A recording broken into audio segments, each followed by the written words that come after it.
Thank you so much. So needless to say, we're in trouble. And that trouble comes from two conflicting but complementary, helpful to one another sources. Problem number one is that we have a systemic series of crises that established political leadership, established scientific leadership, established business leadership, established civil society leadership, is failing to solve. Problem number two, because of those failures, people all over the world are looking for alternative, easy win paths, which generally lead us to the kinds of electoral revolts that we've been seeing the world over. Now, one may think of this as an intractable problem, a problem that we don't have a theory as to how to solve, how to deal with. But the sad thing is that we've had good ideas, good systems developed centuries ago to deal with exactly these kinds of problems. And it's the education system which is relied upon to do this. And we have, as educators, collectively failed. And we have to deal with that fact. So to think about the origins of that system, you have to go back to a world in which leadership was either derived from or appointed by hereditary rule, monarchies. In those days, it was a relatively simple thing. You needed to educate a very, very small number of people, usually the firstborn son, and then that individual with certain select advisors would pick whoever gets to run the various institutions of the country, society. That was simple. And about 250 years ago, the founding fathers of the United States thought there should be a different system. A system not that is conferred upon by the right of birth, but a system that was fundamentally meritocratic. And when the founding fathers were thinking about what kind of educational system is necessary for a society that would choose among its own in order to be in a position of leadership and import, societal import, they thought about previous experiments. They thought about Greek democracy and said, maybe not such a good idea. But they settled on the ideals of the Roman Republic, of a representative body selected by enfranchised members of society that would both make decisions on behalf of those enfranchised members of society, be accountable to them, but also filter some of their deeper passions and immediate instincts. Now, at the time the founding fathers put this together, they enfranchised about 6% of the citizenry. And if you look at American history, it took approximately 200 years to get to close to full enfranchisement, even though there are still forces trying to wean that progress back, even to this day.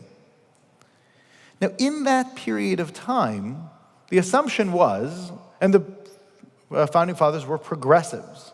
I think they always assumed that enfranchisement would grow over time. They assumed that the educational system would expand with the percentage of enfranchised individuals in the country, in society.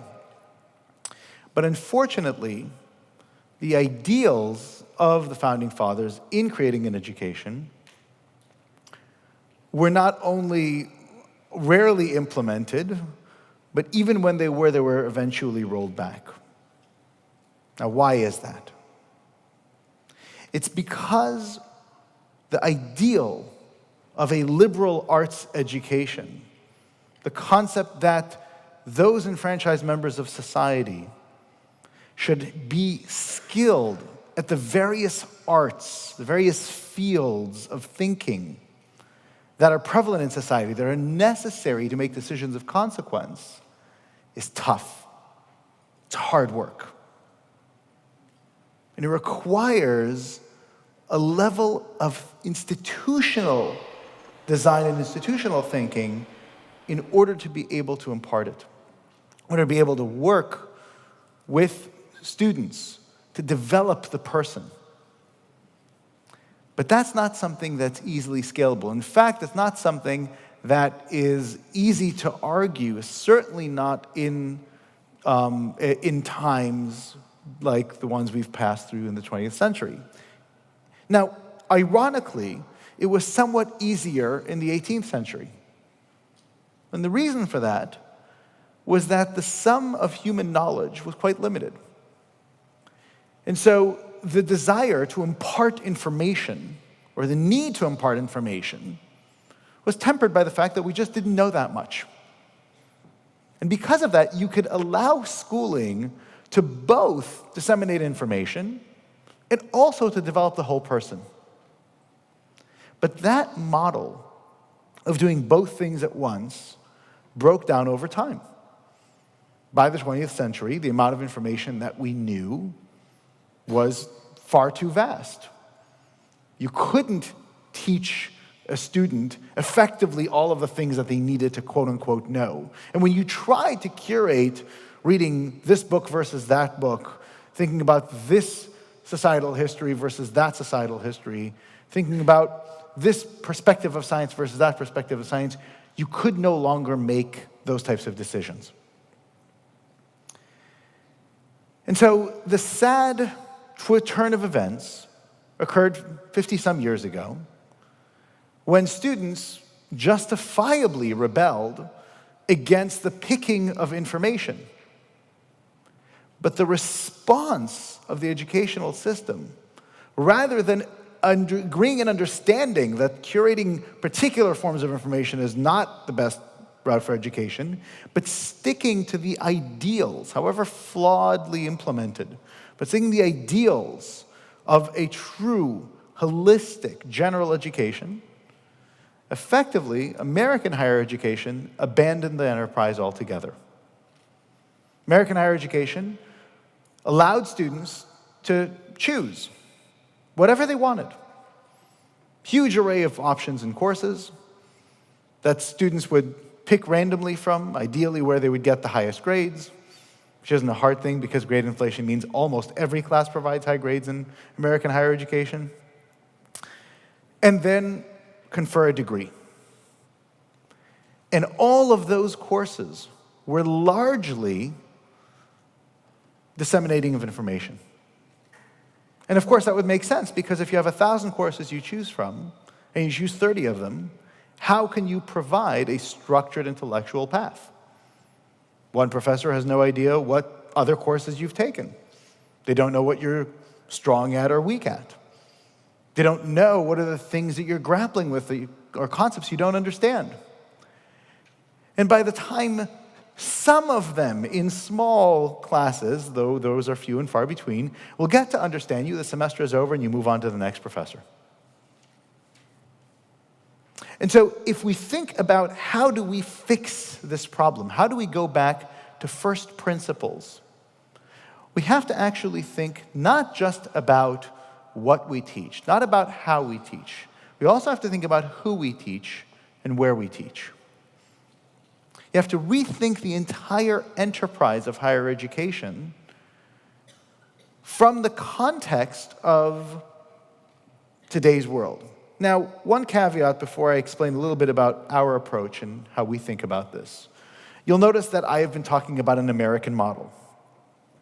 And yes, my institution, Minerva, is an American university. And yes, the overwhelming majority of you are not American. But I reference the American ideal because this was a new form of government that was specifically set up not to transition from monarchy, but to create a system that originated without the burden of an old and inherently unfair system. And so I would argue that the logic, the thinking of the founding fathers of the United States, despite the fact that today's American institutions have very little semblance to their original vision, is one that can be universally applied. I would argue that an institution of higher education that focuses on one subject and one subject only is not realistic for today's world. I mean, it would be lovely if we knew at 16 who are the individuals who are going to be the dentists of society and the plumbers of society and the politicians of society and the business people of society, and they were put in that track for the rest of their lives. That is not how the world works anymore. Perhaps the most effective political leader in the European continent was a scientist. Right? There was no conception that that path should lead to a prime minister position. But that is the world that we should be living in. A world where you have universal suffrage, universal enfranchisement, and we pick the best individuals possible to lead our various institutions of society, even if their backgrounds, even if their paths were non-traditional. And for that, higher education must provide a firm general education. So the first question is, who should this education be provided to? And ultimately, the answer is for everyone. However, when you think about the institution itself, one of the great problems of institutions of higher education is that those institutions that are considered the most desirable, the most selective, wind up, though they claim not because they pick these individuals, but wind up being highly representational of the offspring of those individuals who are already very wealthy. That's a little bit strange, especially because universities claim to be need-blind in their processes, their admissions processes. And again to use an American example, but you see this, frankly, in elite institutions all over the world. In the United States, in elite universities, 40 to 50% of the student body comes from the 1% most wealthiest households in the world. That's a stunning statistic. Because the fact of the matter is, in study after study, it is very well known that concentration of intelligence is not concentrated on the children of people who are wealthy. Simply not the case.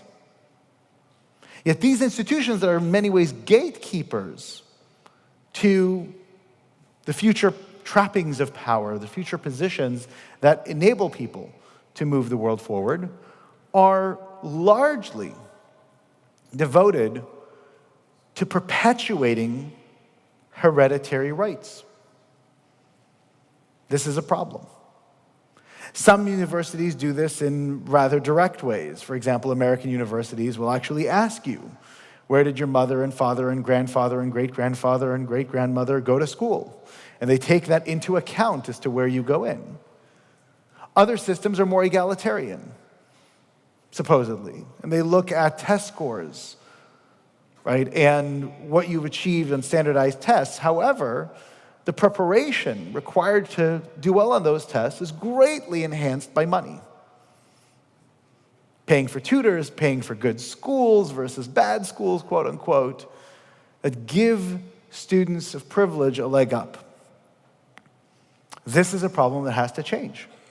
So from a socioeconomic perspective, universities are far less diverse than they should be. From a geographic perspective, they're highly myopic. Overwhelmingly, universities educate students that come from the countries in which those universities are placed. But that's true only at the undergraduate level. If you look at the finest universities in the world, and you look at their PhD programs, you look at those programs where professors have to pick their future colleagues, not when they're trying to fulfill other needs, Not when there's an admissions office picking students, but actually people thinking about who to bring into the guild. Lo and behold, geographic diversity becomes much more representative of the world. Why? Because when you are trying to hire someone, when you're trying to bring somebody into your sector, you look for the best possible candidate. You look for merit. But that is not reflective of undergraduate programs. And so one of the things that we did at Minerva is we've kind of abolished preference on both kinds, on both elements. So we don't look at what country the applicant comes from. It's not part of the admissions process. And because of that, even though we're an American university, 76% of our students come from outside the United States. Now, we're still more representative of Americans than the American global population for a number of reasons. Number one, we teach in English. But it is a far more egalitarian process to come in. At the same time, socioeconomic diversity is dramatically different. At Minerva, about 4 to 5% of our student body comes from the 1% wealthiest households in the world, not 40 to 50.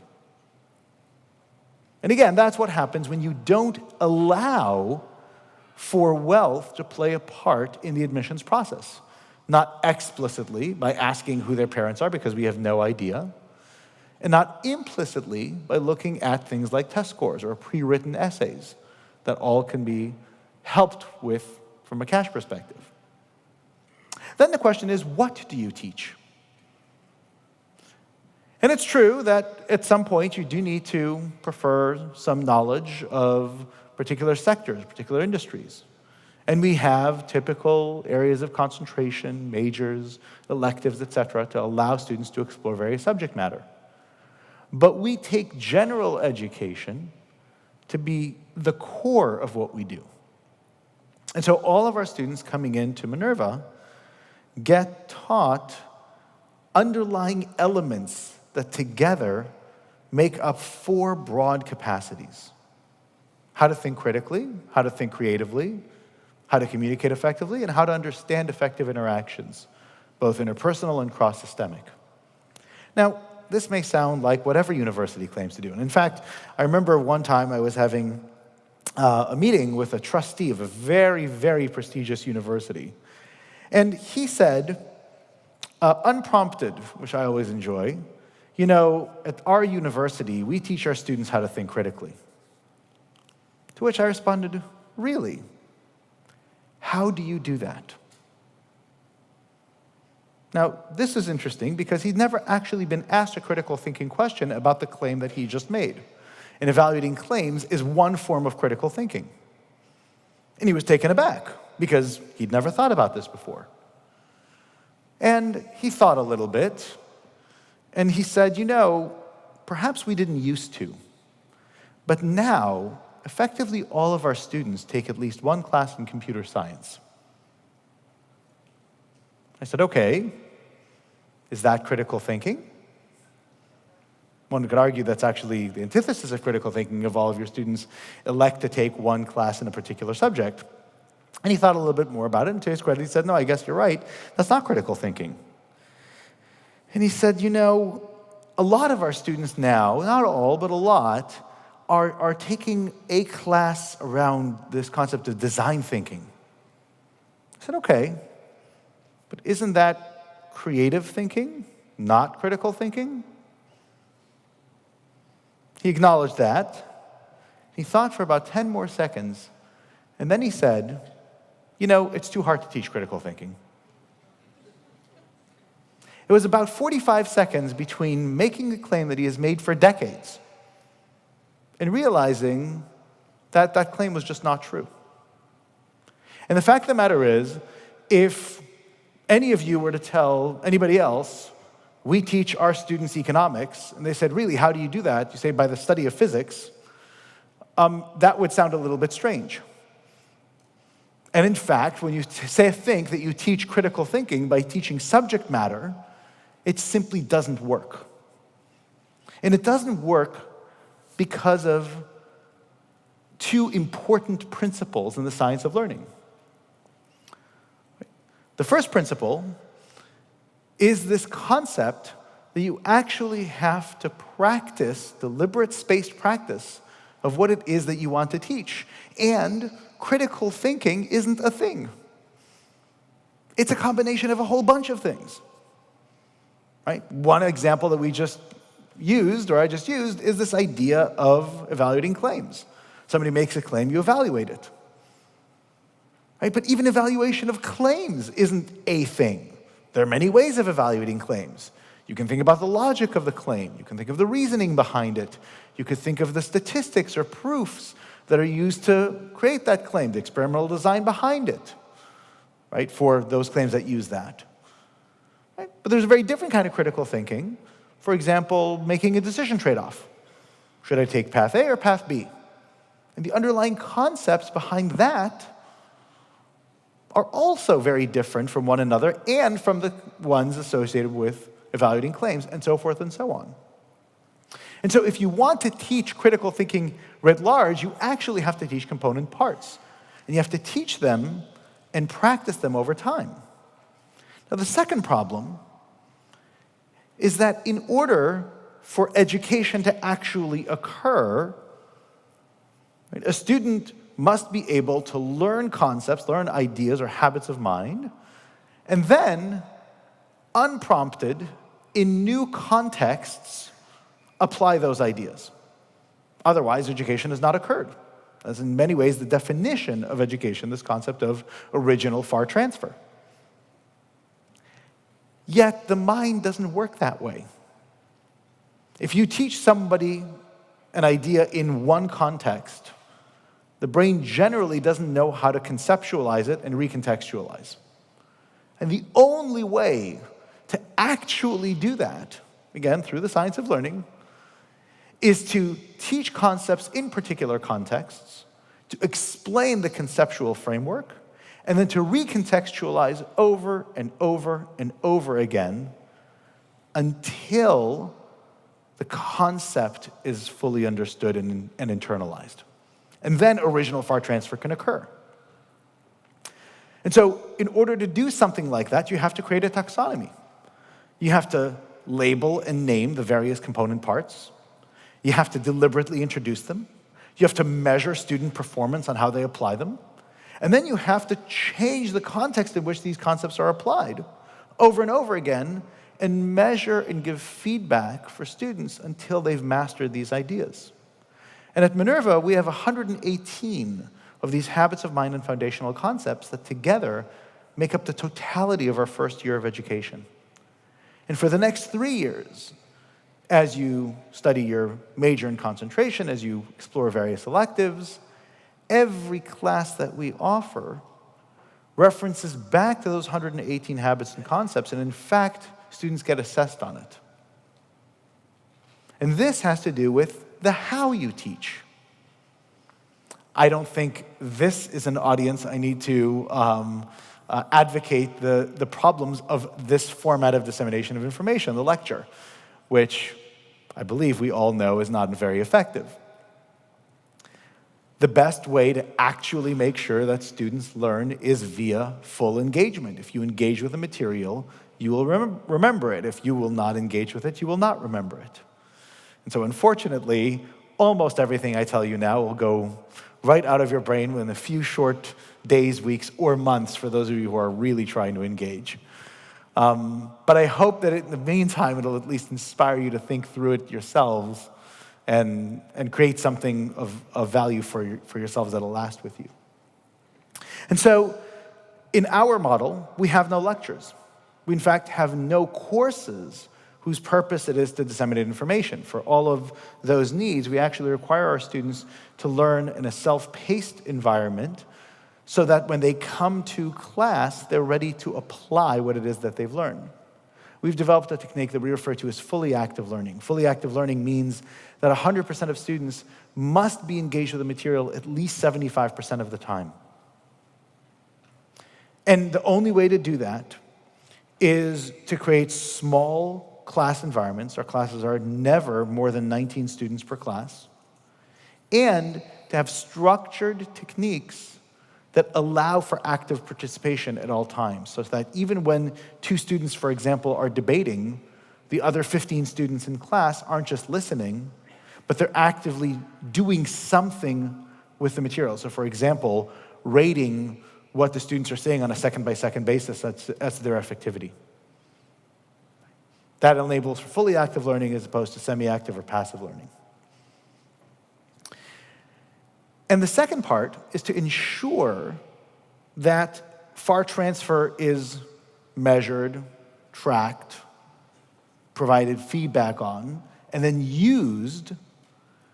We have a data-mediated environment for our classes. That's a fancy way of saying that everything that happens in our live seminars is recorded, assessed, and those assessments are fed back to professors of the current class and of future classes to help guide the intellectual development of the student as time goes on. Now, this sounds like a very difficult concept. We do it in a relatively unobtrusive way, and it has many side benefits. So all of our classes are done, even though they're all live and synchronous, even though all the students live together, which I'll get to in a second, they're all done online. They're all done with a camera pointed directly at the face of every student and every professor. And one of the benefits of having that kind of environment is that the professor can, with a very simple color code, red, yellow, green, see all sorts of information about the students that helps the professor curate the class better. So for example, one of the things that we track is the amount of talk time every student gets in class. One of the great problems of education is the gender gap in evaluations. Women generally get graded worse for good quality work than men do, and men generally get graded better than women for bad quality work. This is bad not just for women, it's bad for men as well. And one of these problems is the amount of talk time, the amount of air time that more outgoing or more aggressive individuals will get in class versus others. And so we automatically track how many seconds of talking every student has gotten. And as a professor wants to make sure that students aren't being included, they can see the talk time as it progresses in class, and then make sure to call on those individuals scientifically that have not had the chance to participate. Similarly, professors 2 years down the road that are using a particular concept that may have been introduced first a year and a half before can see how every student in their class has been able to progress on the mastery of that concept and bring out those individuals that are struggling with the concept to have the primary active engagement with the material as opposed to the secondary active engagement, therefore guiding the class in that way. And so in many ways, the technology allows the professors to be more effective in the ways that they teach, even though they get more data to be able to guide what it is or how it is that they decide to curate and conduct their class. Lastly, the question is where it is that we teach.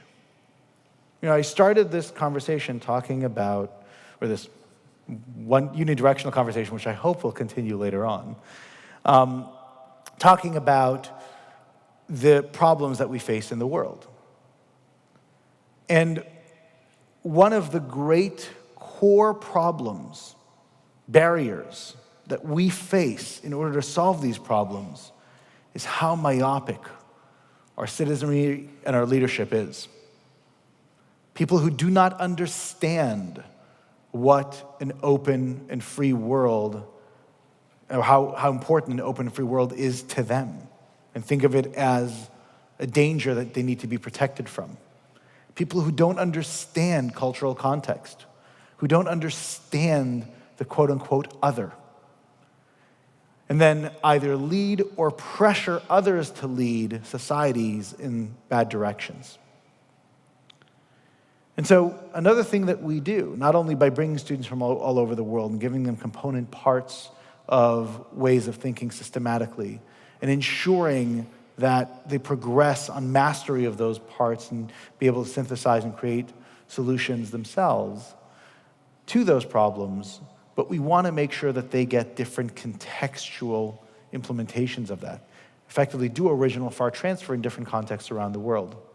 And so we bring our students together to live for that first year where we begin our 4-year brain surgery. And we have them in 1 year in San Francisco, right, where we're based, to go through all of these component parts and begin their process of mastery. But then we send them to live around the world together. And they spend 1 semester each in 6 different countries. They spend a semester in Seoul, in South Korea, in Hyderabad, in India, in Berlin, Germany, in Buenos Aires, Argentina, in London, in the United Kingdom, and in Taipei, in Taiwan. And in each one of those locations, they live as locals, not in a campus, not sheltered from society, but in residence halls in the heart of cities, where they shop with locals and they go to local institutions and meet the leading cultural, political, and economic figures of that society and help them work through problems, struggle with issues, and bring their education to bear on those solutions. So we started this session in the morning with a reminder that inaction or being inspired to do something and then getting back to the set way things are, going back into the normal ways of doing whatever we've been doing before, doesn't help anybody solve these problems. So let me try to end by an exhortation of that. There are better methods. We have studied the brain collectively for decades and understand what is effective in pedagogy, in curricular design, in community building. We've just not systematically applied it before. And if you need motivation, if you need to shake your institution up and say, it can be done better, it can be done systemically in a different way, point people to us. If they doubt that it is possible, if they believe that they can continue lecturing to 300 students and have the students or a government or a philanthropist fund enormous amounts of money to disseminate information, those days are over. And if a university, if an institution doesn't adapt, the institution itself is at risk of shutting down. But far more importantly, we're going to continue having an enfranchised population that selects among a set of leaders, none of whom understand how to actually solve the problems we face. And to understand your responsibility as educators to break that cycle is perhaps this month of this year more apparent than at any time in the last 50 years.